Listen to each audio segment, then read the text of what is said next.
Alright guys, we're back again. This is the second show, second episode. Hope you enjoyed last week. So please man, don't forget to reply and comment and tell me how you feel. What do you think? So that we have an interaction between us. I mean, at the end of the day, the show is about you. And remember now, the show is all about tradition, cultural music. We're talking biographies. As you can see, today we have a new book. Last week we only did Urobe Sobogwe, so today we're doing another book, but we'll do that later. And also remember, we're going to be talking about reviewing social issues. We're going to talk political. We're going to talk about Africa. We recently lost our president in Tanzania. And remember, we had a relationship back in apartheid. Most of the ANC leaders went to Tanzania in exile. So we're going to touch a bit on that, and also we're going to celebrate the life of our Tanzanian king whom we lost, and the funeral was yesterday. So there's quite a lot of things we're going to be talking about, both local and also remember this is all about pushing the African agenda, pushing the black man's agenda. So we're talking about that. Remember, it's music also. We're going to be touch base on music, film, television, because entertainment is very important, guys, at the end of the day. It plays a huge role in our politics. So we can't just say they don't go together.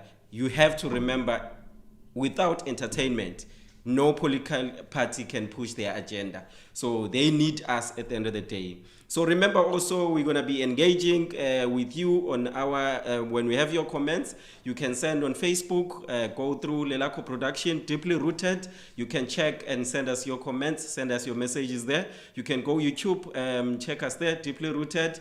You can also go to Lelako Productions, and also you can have a lot of stuff, guys. It's easy, it's in my chest. You can just go and check it out. And also, remember now, we're hoping to inspire when we do this show.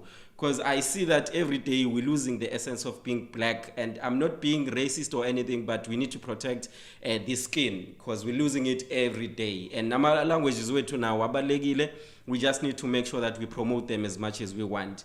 So this show is about that. And also, they always say every youth in every generation, Abatala will say youth is lost. But I feel like it's not lost, it just needs guidance. So I'm one of the people who were called lost during my young days, but also I see the youth that I'm looking at now, about 2000, we always say they're also lost. So we need to guide them. This is the whole point, and this is the reason why we're doing this today. It's just to give sort of a guidance to the young ones, to be proud of who they are. And remember, and also that we want to give prizes as much as we can. We broke, we don't have money for now. But as the show grows, we want to be at the point where we can offer you a book, we can offer you maybe a role in a movie, because we do also movies at the same time. But that's the whole scope of the movie, of the show. Remember, it's called the Report card, where we talk about any issue that affects us as blacks. So we can talk about Ramaphosa, talk about Malema. At the same time, we can talk about Menzingubane, we can talk about Warren Marcelo, we can talk about anyone, as long as it's politics and entertainment. That's the reason we're here for you. So, three things that are they are the basis of the show, and they are the foundation of the show. Remember, the reason we are here and doing this show, we're asking the question, what is the role of entertainment plays in our society and through government? Because I'm always going to say this, we bring billions and billions, and our government benefits from that, but artists are dying poor every day. So we need to know which role are we playing as artists and also as entertainment. Because when I talk entertainment, I talk music, TV, anything that uses a camera or it's written down by a pen or a laptop. You need to know that that's sort of entertainment. So we have to know what role are we playing. So I'm happy today that I'm going to have an intelligent guy who studied drama. He went to school. He studied at a young age. He's born in Grahamstown. He's an expert when it comes to theory because that's what he has. So we're gonna be sitting down with him, as I promised on our last show, that every segment that we're gonna have now sizoba nama-guest wethu where sizothetha because namhlanje siyathetha namhlanje. So I'm hoping that he's gonna give you information. Basically, I just want to get information on him as a student. How does it feel to go and study drama? Because some people won't even go to drama, but they will make life out of it. So they always say, we need to go to school. We need to go to school. So I want him to talk on the perspective of going to school. Even going to varsity, he's going to tell us what degree or whatever certificate he has.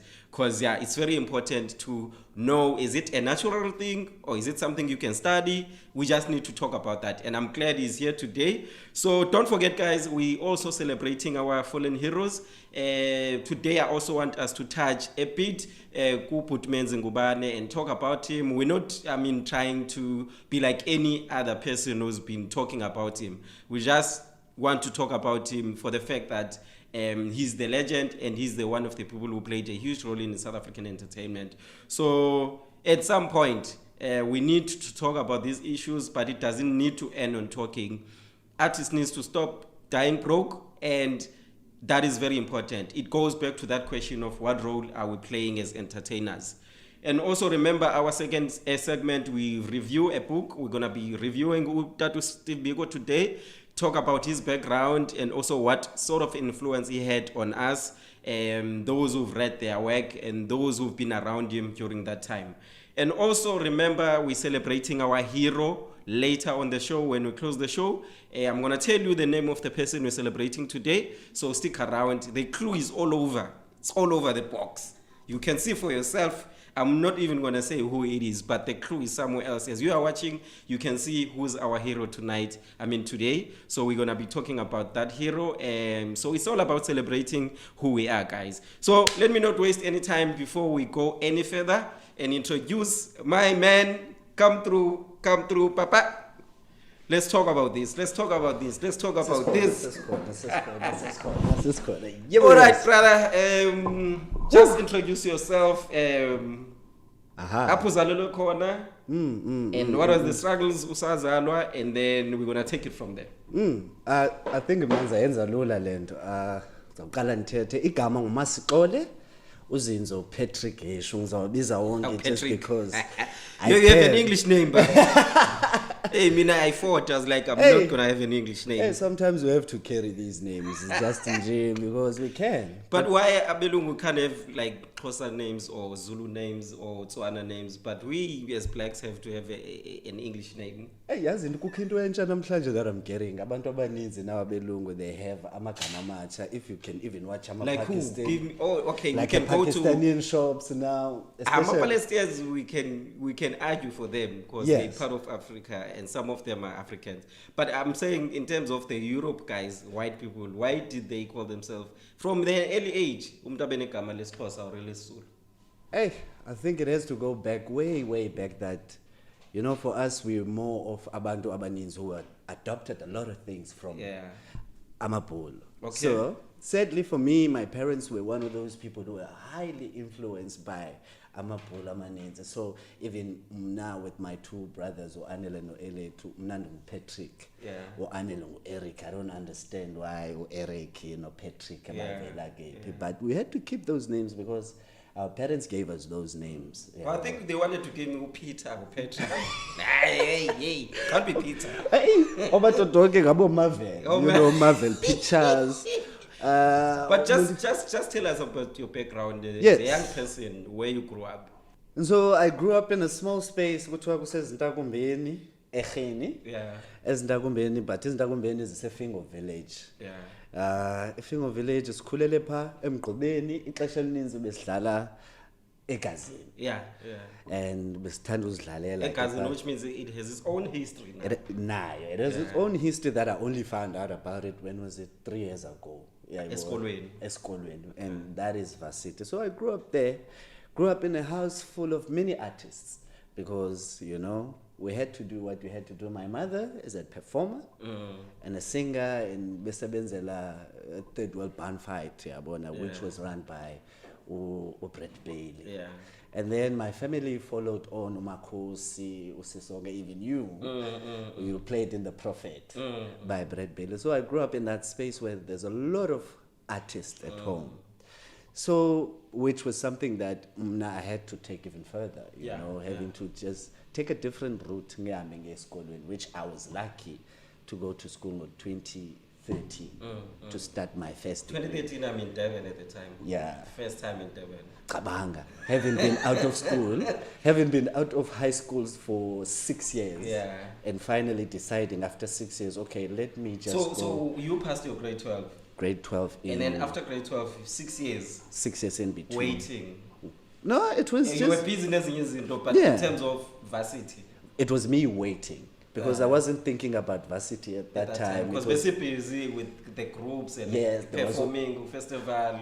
All over, because you guys were doing stuff for us so that Tina as artists can make sure we in that space. We get to understand that space. But after understanding all of that space, it was just for me to just go. Then I started. 6 years later, now we're at Rhodes University. Which was the fun part. Yeah. With the experience that I had from home. So is this before they actually banned the statues and all of that? That's when what you went before. Before, which only came later. So you were part of the whole thing when they were banning. I was there when. Let's cut that part. They want to say you were banning statues. No, okay. I was there when, you know, the women at Rhodes University protested about the reference list which they had. I was there when. So this was your third year, second year when it happened. Third year. Okay, but tell us your first day at school. Yes. Remember, before you go to school, that first month, January and February, they introduce you, and then they want to sell the dream of you being there. How was that before the start of school? How was that 2 weeks of you guys meeting with the Zimbabweans? Yes. Because this is new to you. This is the thing. Came into that space as old. Yeah. So already I'm old in that space. Already I was 22 in that space. And then at the same time, going into that space with different people who were coming from all over the place. So what Rhodes does is that you have an orientation week. Yeah. Where everyone has to meet everyone who's new in the space. So which means having to serenade women, like going into their reses and sing for them and meeting and talking after that. So for me, that first week was more like, so I see this thing, I'm going to do it for 2 days.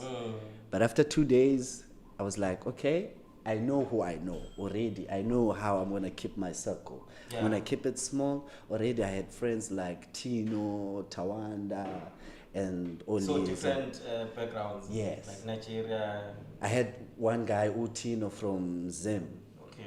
And I had Sfiso who came from Mpumalanga. And then I had Solofelo who came just from Joburg with Mfana Food.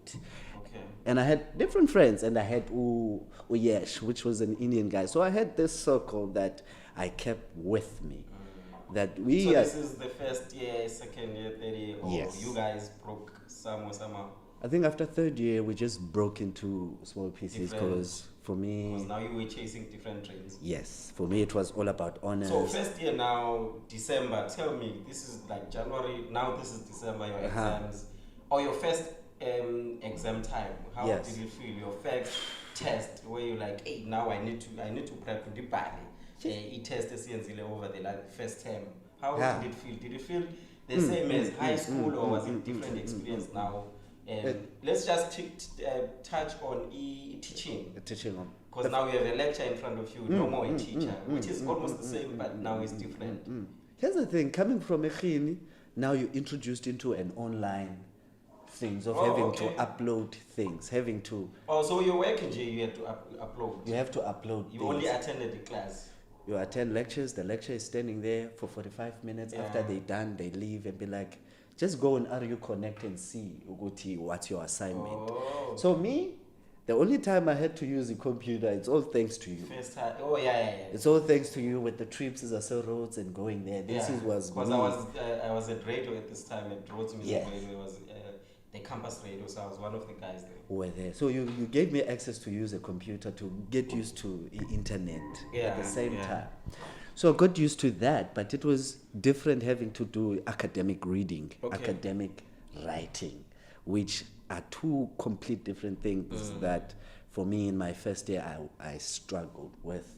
Even one of my lectures that I'm not going to mention now even told me I'm not going to make it past my first year.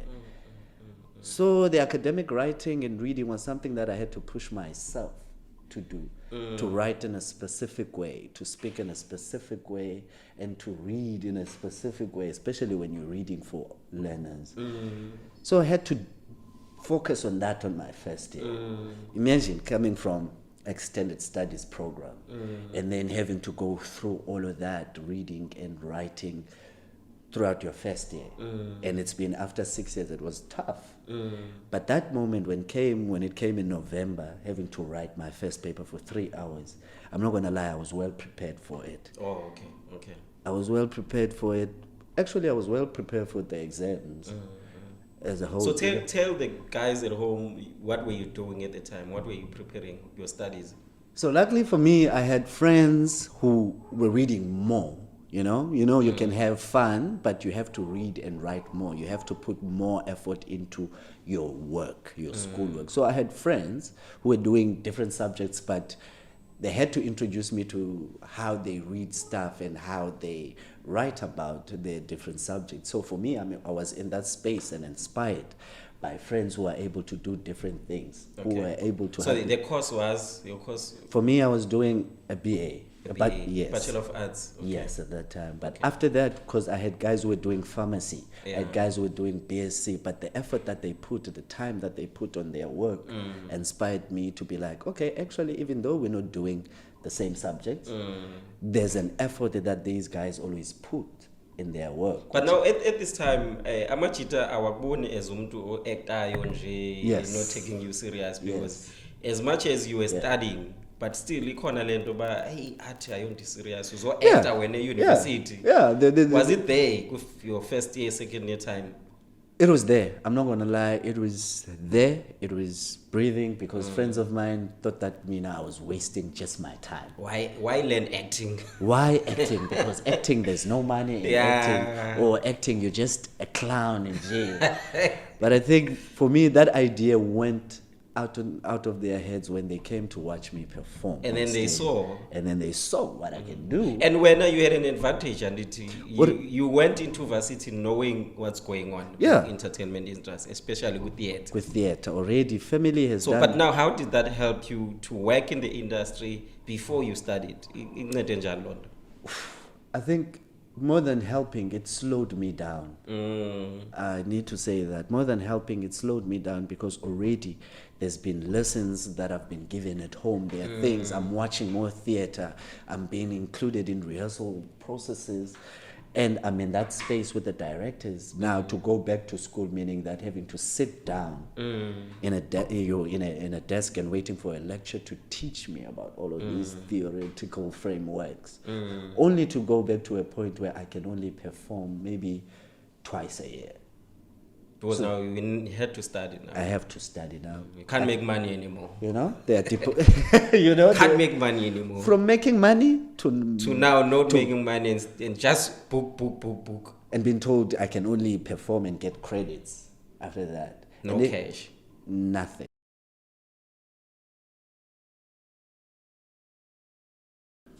All right. So just tell us, was this question, it's a question that we start the show with. To everyone that will come, this is a question of the whole entire episode. What role does entertainment plays in our society and in our government? And I mean, we have a department that deals with arts, and some guys now are fighting. They want Nathi Mthethwa out because they believe he's not doing anything. Because money is coming in. It's not stopping. People are shooting, advertisers are shooting. Government is making money out of us. at the same time, but we are struggling to find the connection between the two. In your view, how can you answer this question? What role are we artists playing in society and in government? Okay, I need to say this. This is an opinion. It is an opinion, and you have the right to your own opinion. Yeah, exactly. So the first thing I'm going to say, entertainment is part of us. It's part of our everyday lives. Everywhere you go, from having to turning on the TV, watching something, and then the radio, there's something that is there. And having to see kids today, how they dress up, it becomes part of our fashion, it becomes part of how we carry ourselves. Is it not the influence that artists have on these kids? Because as a kid, you can't just decide to wear designer clothes. This is the thing. Someone inspires you to do that. This is the thing, because this is part of entertainment. You have an artist who's an entertainer. Yeah. You have an actor who's an entertainer that inspires someone who is watching, or someone a kid who gets to wonder, oh, I want to look like that, I want to do that. So it becomes part of their everyday lives. So what happens is that there's a role that it plays into shaping not only society, but us, as especially the young ones, where the old ones won't understand mostly how entertainment works. But the young ones now, it's like everyone wants to get the latest gadgets which they saw in a music video. But don't you think there's a good and a bad at the same time as a responsibility for artists? There is. Because I always say this, a picture says 1,000 words. A kid will watch something, and when as an artist, let's say you are playing a role of a killer, you're killing people or you're raping people in this scene, but somehow a kid can't differentiate and take responsibilities. They get inspired. Because I remember when we used to watch Yizo, we sort of connected with the storyline. But others wanted to do it practically, where now we had problems. All of a sudden, there's a young boy who wants to be like one of the characters, and now teachers are complaining because to them, they thought they can bring it to reality in their own schools.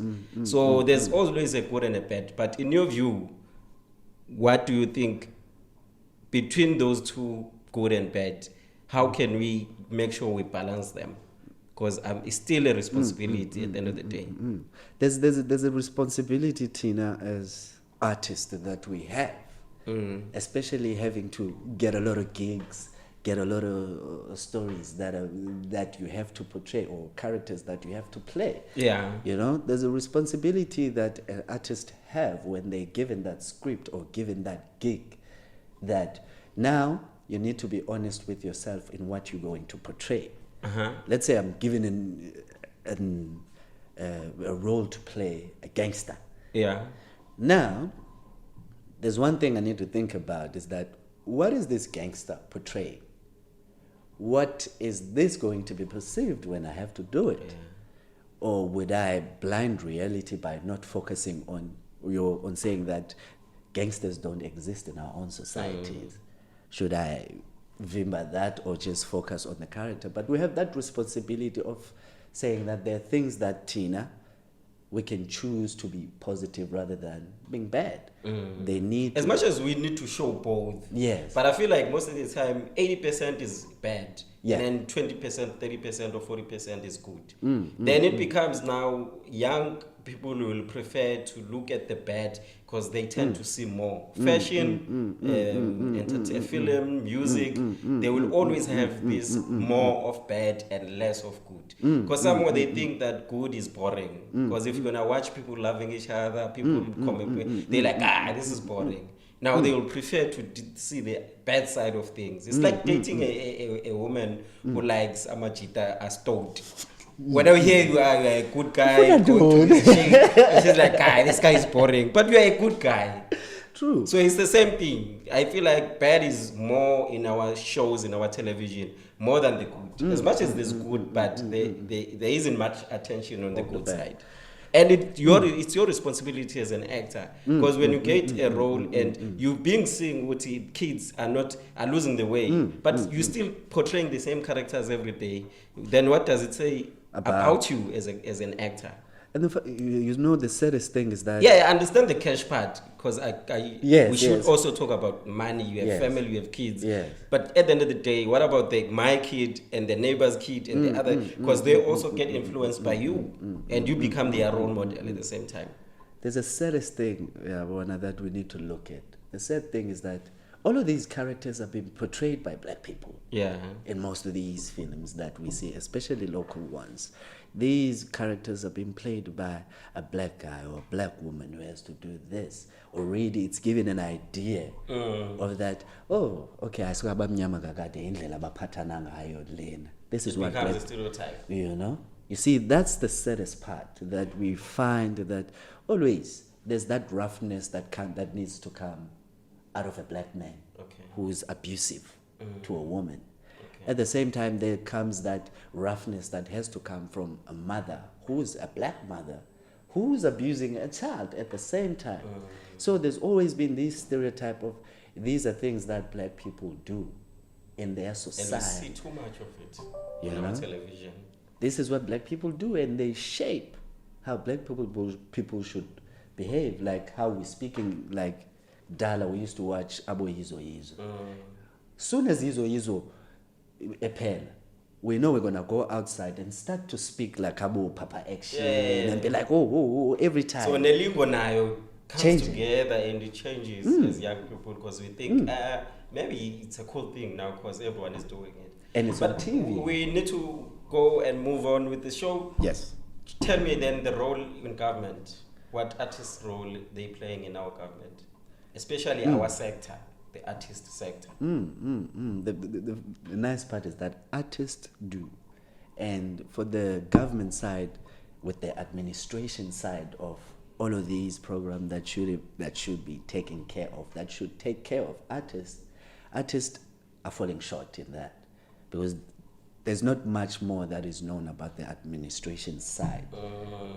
So who knows more of the administration side? Which is the government, that they control the administration side.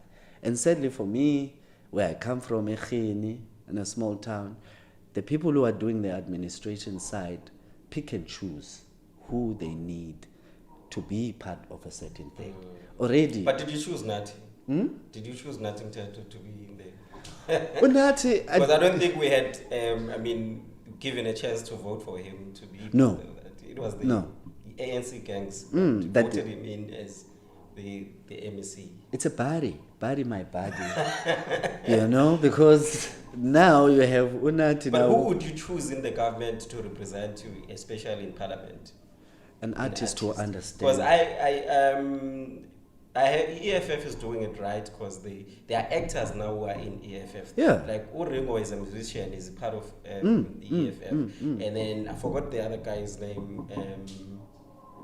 Mokwena. I think it's Mokwena. He's also in the EFF gang. So I feel like if they can take such a person to become an MEC, it's better it's coming from an actor's point of view. Who understand the struggle. Or Uringo can be an MEC of our sector.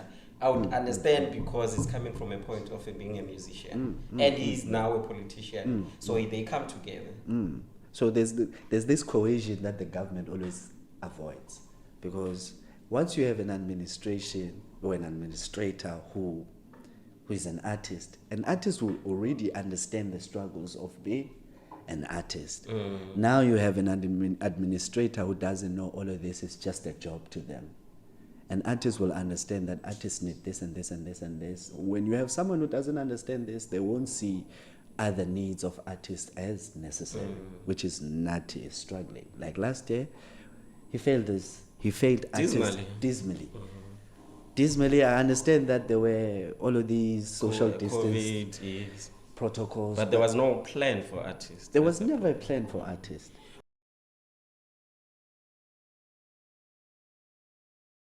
Okay, just now because you mentioned we're talking about government and all of that.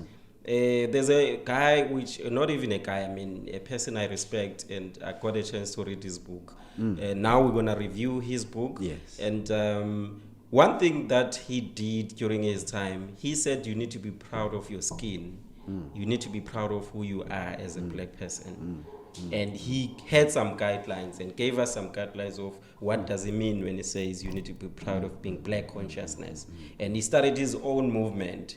Then at the time, he also was part of the ANC Youth League, and he broke away from it and started his own thing because he couldn't agree with some of the ideas they had.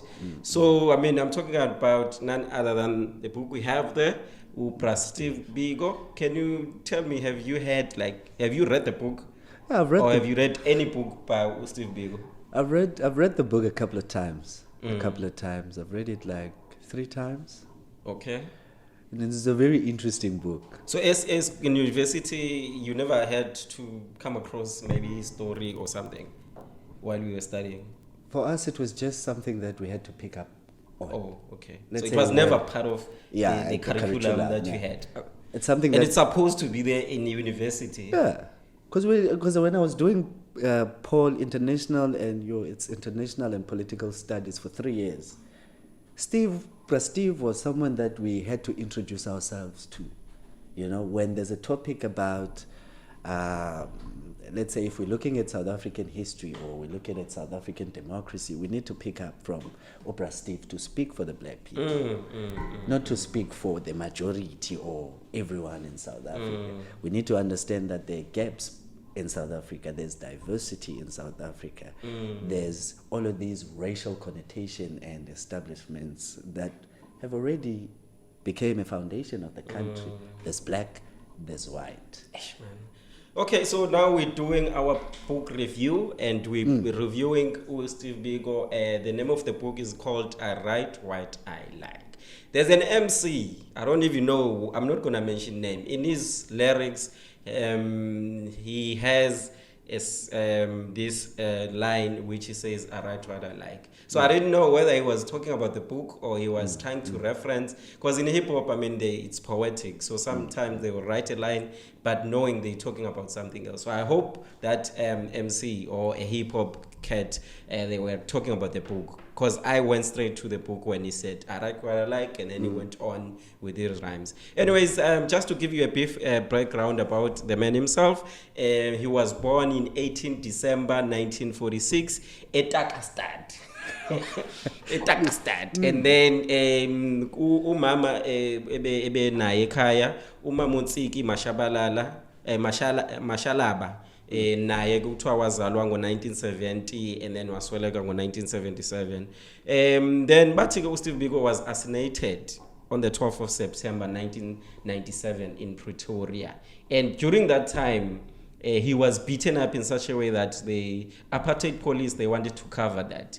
Because what the police guys during the apartheid times, they will beat you up and they will let you recover. But unfortunately with him, he was beaten up in such a point that it was bad for him. And we were talking about Grahamstown and Bo City. They wanted to do a memorial because remember, Steve Biko was arrested kwistrato sakhona esingena eGhini. Yes. So what are your thoughts about the fact that they want to do a commemoration kwesi strato wabanjelwa kuso?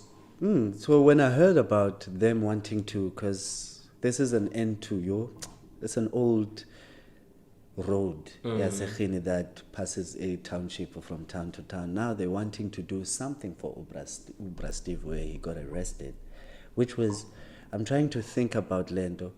What are you trying to remind abantu abamnyama when you do such memorials? What are you trying to do that? Are you trying to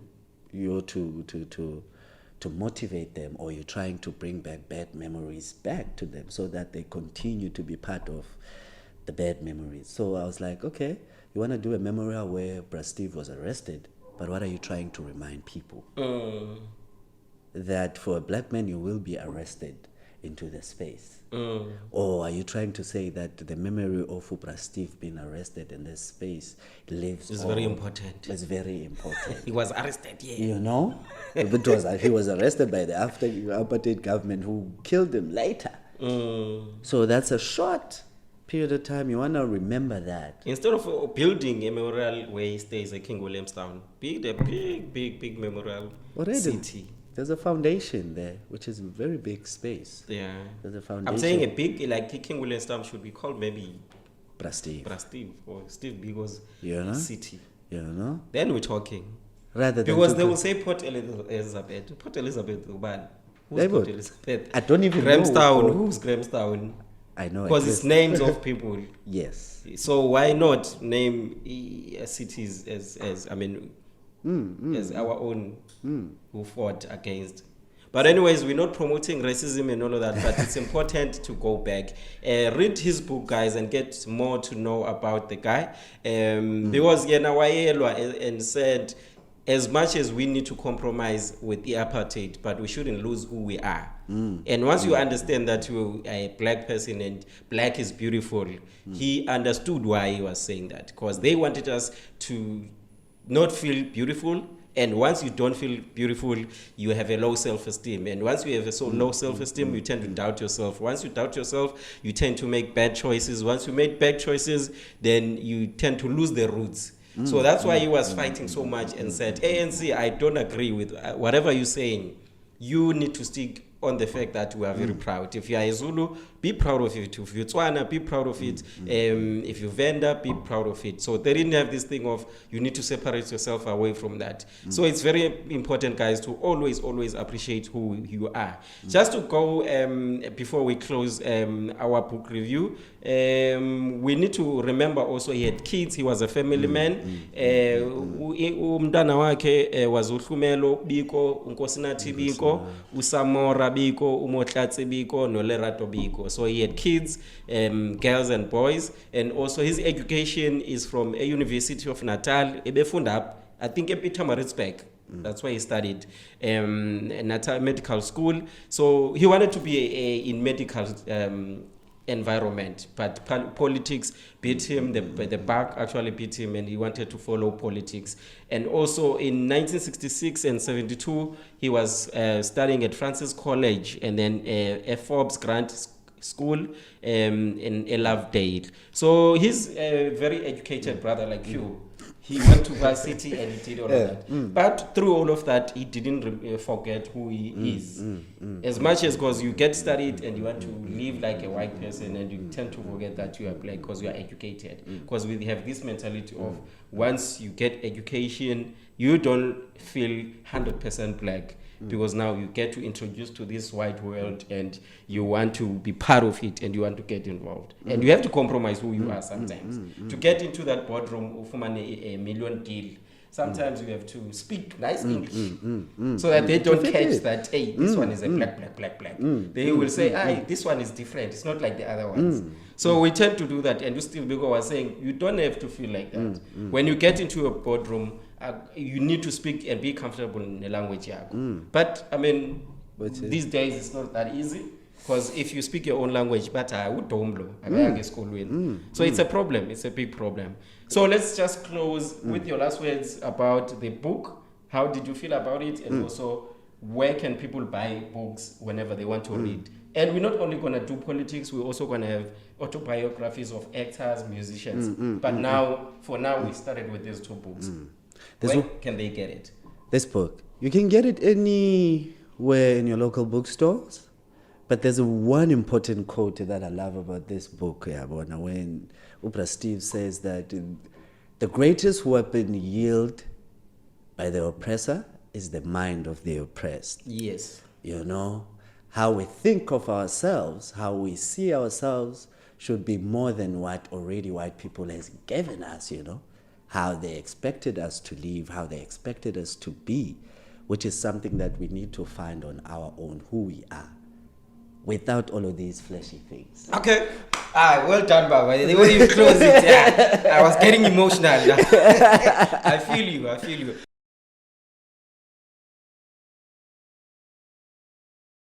Okay, let's just close, guys. The show, we're doing our last segment. We can't do this without celebrating our heroes. We do a book review, and at the same time, we need to celebrate our heroes. We had a lot of funerals going on, and a lot of passing from the entertainment industry, from politics. That's why this show is all about politics and entertainment, because these two goes together. We lost Tatu Menzi Ngubane, and if you guys, because because I said from the first time Sikali show, we're gonna celebrate someone today.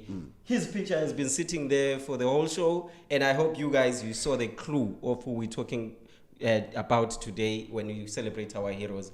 As an actor, how did you feel about the loss of Women's Ngubane? It was a huge blow of a childhood memory. As what was the name? You know, for us that was the signature. Yeah. Even though he did other shows, but for us, it was the first thing I thought about.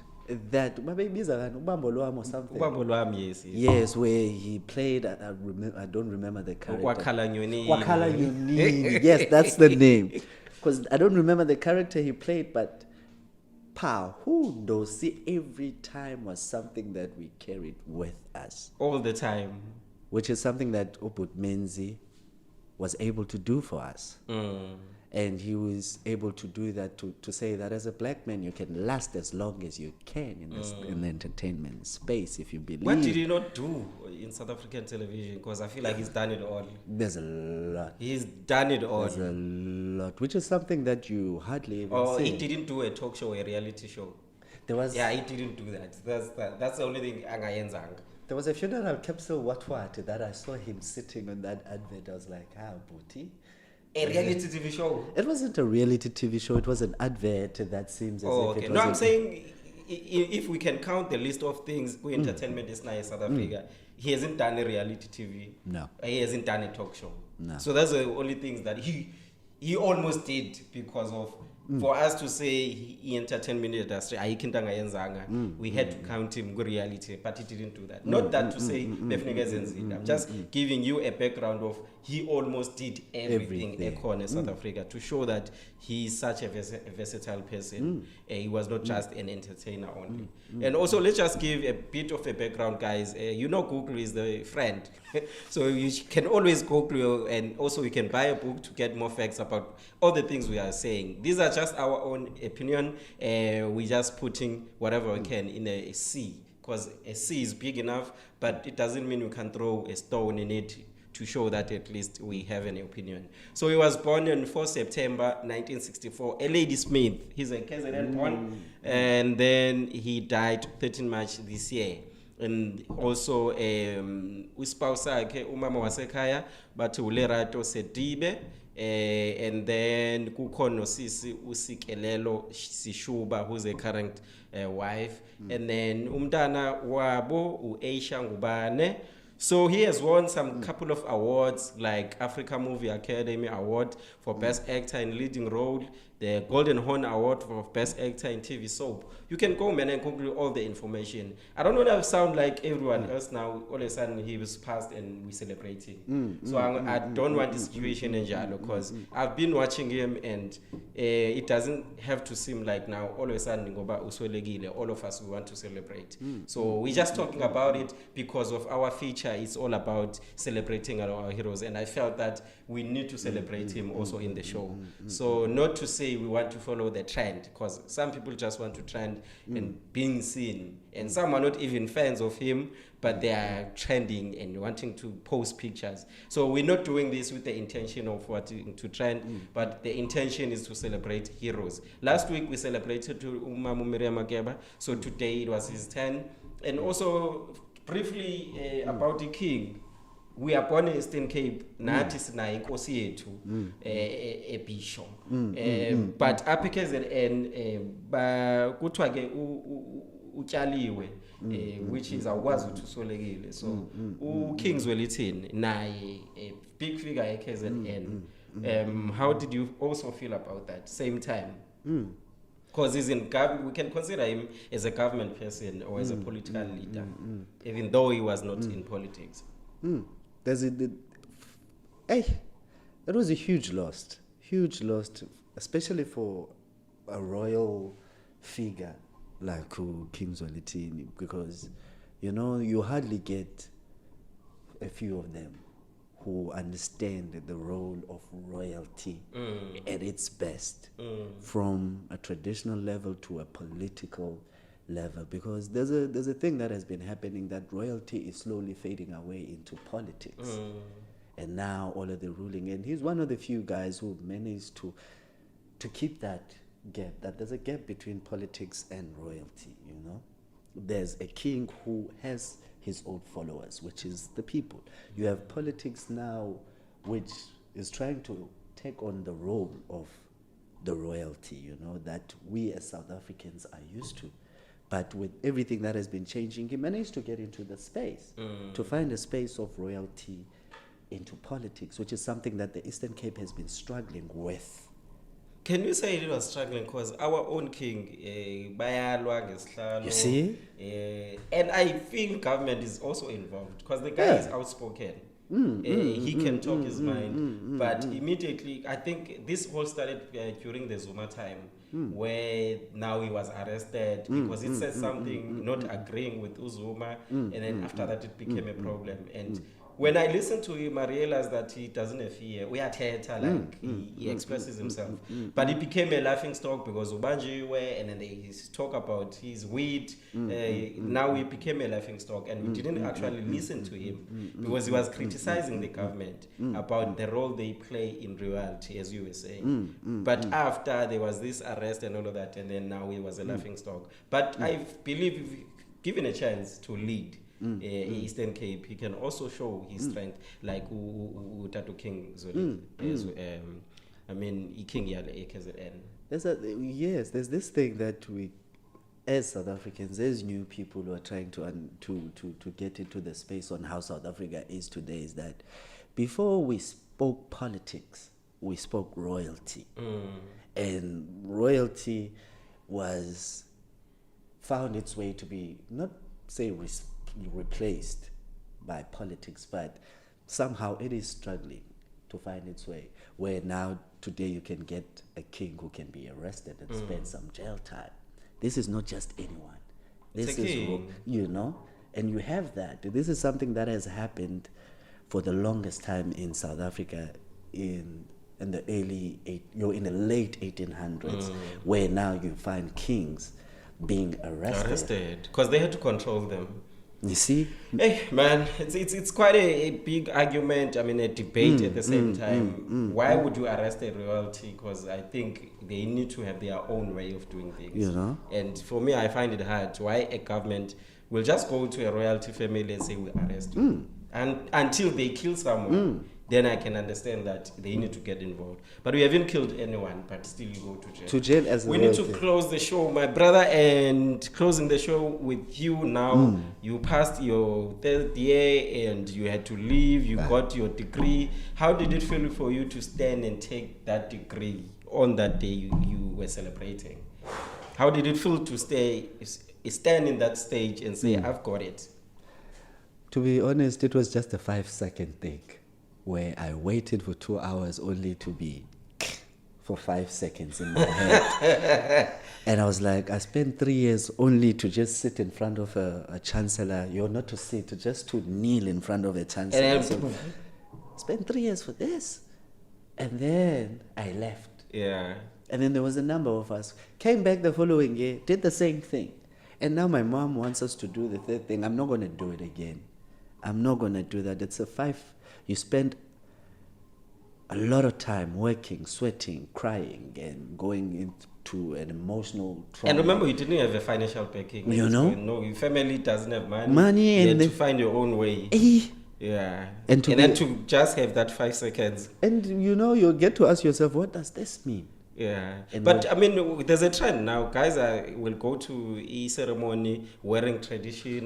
They will dance on stage. So you didn't think of anything to do when you went on stage and accept. You were like, let me just go. It was because Abanye are finding creative ways now of remembering that day. There's something where people always do. But for me, there's one thing that I told myself, it's a white space. It's a white space that allowed me to walk into this corridor for 3 years to forget about everything I've learned at home, you know, from everything I've learned, to question it. That has made me who I am today, to question it up until when I question it, to get to a space where I'm questioning all that I am. And people, especially what taught you. to question things. Now I'm questioning who I am, and then I'm being introduced into these theories, and now I have to look at myself differently, which I found that it was a waste of time. It was a waste of time that traumatized me mostly. But now, looking at the future? Looking at the future, being in Durban, and there's a lot to do. Yeah. There's a lot to learn. There's a lot to forget. There's a whole new things that are coming out. Okay. So everyone at home need to check him out. A lot of things coming, a lot of plans coming. So yeah, that's where we stand with him. So anyways, thanks for coming today, my brother. Hope to have you soon. Yeah, it was a nice chat, and I hope everyone at home was listening and learning. Remember, guys, this is a program for us to be proud of who we are, and I will have a white person here. I will invite so that it doesn't seem like it's a racist thing. I will have an Indian, I'll have a colored, so that we talk about these issues at the end of the day. But it doesn't mean I must not be proud of my blackness, because that's what we're losing every day. So as much as we're pushing black agenda, we also allow anyone who wants to come to the show. We talk about the issues. We do a book review. We need to always ask ourselves, what role are we playing as entertainers in our government and society? And we just close the show by celebrating Umenzi Ngubane and saying goodbye to him. He has played his role and he has inspired a lot of us because we grew up watching him. So for him to go, it means we have to take over and not disappoint what he has started and disappoint him at the same time. So thanks a lot, guys. Report Card is reporting home now. We'll see you on the next episode, which is the 30th episode of the show, and I hope you enjoy it. Don't forget Facebook, Deeply Rooted, and also Lelako Productions. You can find us there. YouTube, same, and also Instagram, you can get us there. Lelako Production, Deeply Rooted. We are family trying to do our best to give you the content and give you whatever you need. So thanks a lot, Maskole. We'll be seeing each other, but we're out. Sabo.